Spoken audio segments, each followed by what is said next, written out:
While we are still awaiting collation to begin at the INEC headquarters in Delta State, the police has just confirmed the death of 2 young men at the Amukwe polling unit in Sapele local government area of Delta State.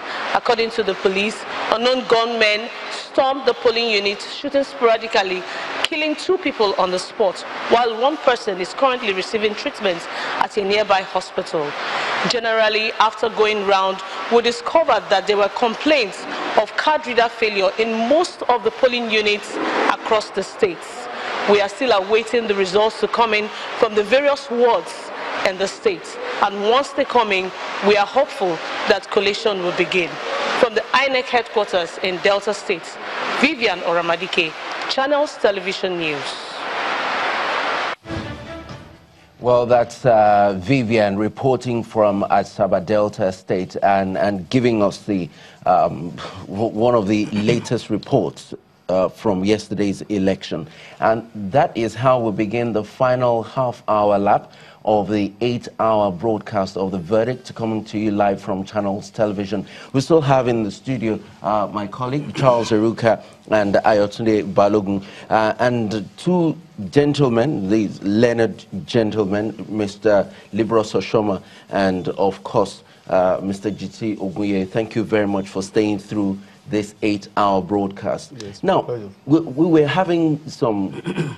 Charles, I think you should. Yes, I mean, all through the night we've discussed exhaustively, the problems that have become the hallmark of INEC organizing elections in this country. I mean, it's as if there's a lot of motion, but no movement. I mean, we're dancing around the same circle. So now, what is the way forward? I mean, I remember GT talking about alternatives to this institution called INEC. So, is it going to be, the reform of electoral laws?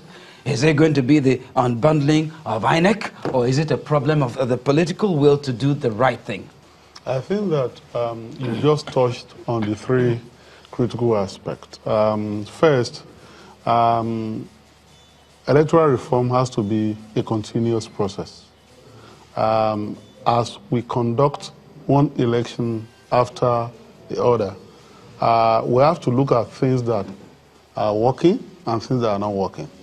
And then we have to take in best practices from all over the world and then improve on our electoral protocols. So if we need to reform our laws, we need to do that. And one particular thing that we need to introduce, as I've often suggested, is to introduce full electronic voting. The people who have suggested that we're still challenged as a country, power is still a challenge, telephony is still a challenge, and all that, and that we may not be able to deliver on it. My riposte will just be that, yes, in 1959 in the Western region, Chief Obafemi Awolowo and his action group, when they introduced television ahead of France, and yes, you heard me right, ahead of France, didn't think about the challenges. Rather, they thought about the opportunity. If you go back to the tape when it was being launched, the speech made by Chief Obafemi Awolowo, you feel proud as a black man that at that time, even when we were yet to attain independence, they knew that they needed that kind of facility. This was an age when speeches are not being written for leaders.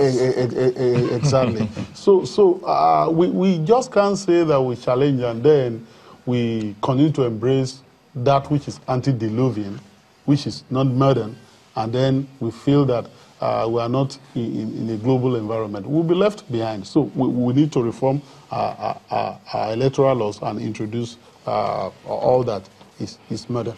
Now, the second thing that we need to do is that even when we are yet to amend our electoral laws and then bring in new processes, the electoral law that we have has to be fully and faithfully implemented. I'll give you an example, and we've talked about this.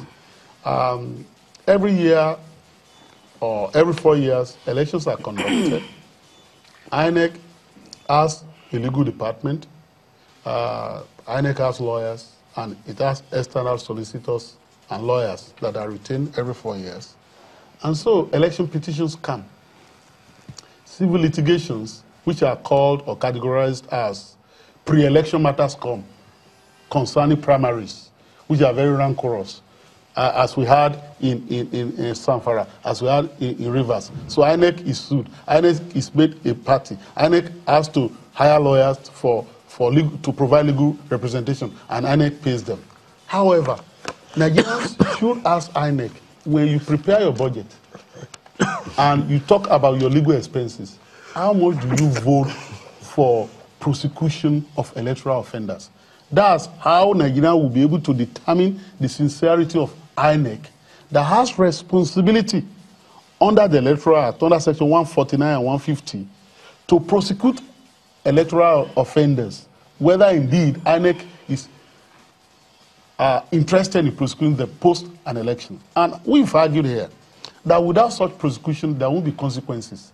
And every 4 years, we'll gnash our teeth, we'll complain, we'll wring our fingers, and then a culture of impunity gets further entrenched, and another 4 years, there will be ballot box snatchers, there will be outriders on motorcycles who will be shooting at people at random and kill them. There will be logistic problem, there will be all sorts of things and all that. So we need to have a faithful implementation of what we have here. Yeah.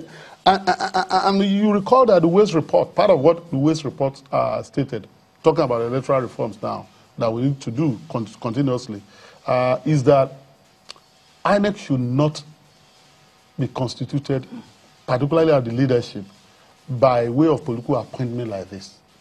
That the position should be advertised, and that the best qualified persons, electoral managers, should then be brought in.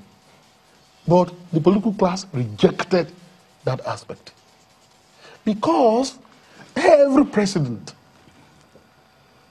wants to be the appointer of the INEC chairman and electoral commissioners, because he's going to be a contestant. If he wants to have a rerun election, he who pays the piper, his party dictates the tune. Is going to contest election. And so there is, we can imagine that such presidents, such people who want to benefit one thing or the other from such persons. So we need to fix that. Thirdly, is the issue of the political will. The political will. This term is not as amorphous as many people may think. It's real. And when we're talking about the political will, we need visionary leadership. We need, I tell people, and I can give you an example. Everybody that joins a political party now, particularly people who are contributing resources, providing intellectual, support and all that, wants to contest elections, wants to be a governor, wants to be a senator. In the past, it wasn't like that. One of your famous, contributors here, who has a proud pedigree, and I'm talking about Bismarck Rewani.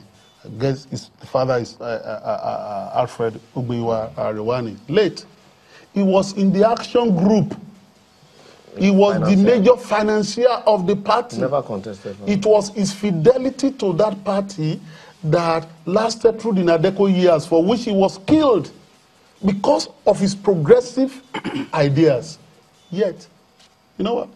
He never occupied any government position. Indeed, he was so comfortable that in 1959, when Chief Obafemi Awolowo wanted to come to the center from the West, having been the premier of Western region for 9 years, and thinking that he had to come to the center possibly to be a prime minister, he ended up becoming the leader of opposition. When he was coming to Lagos, which was a federal territory then, to campaign in Lagos for his party, he didn't have a car that was thought good enough for him to ride in Lagos to campaign. It was Alfred Rewani's car. that he had to use. Can you imagine that? Can you imagine a governor not having the open roof jeep to campaign in? That was somebody that had been a premier for 9 years in the West. Let me ask you. So I'm saying, therefore, that we need visionary leaders who will think beyond capturing power, who just want to develop our democratic process and want our institution to work, and I want our society to progress. If you have such persons at the end of leadership, they want to do everything that is right by Nigeria, regarding what we have to do to fix our electoral system.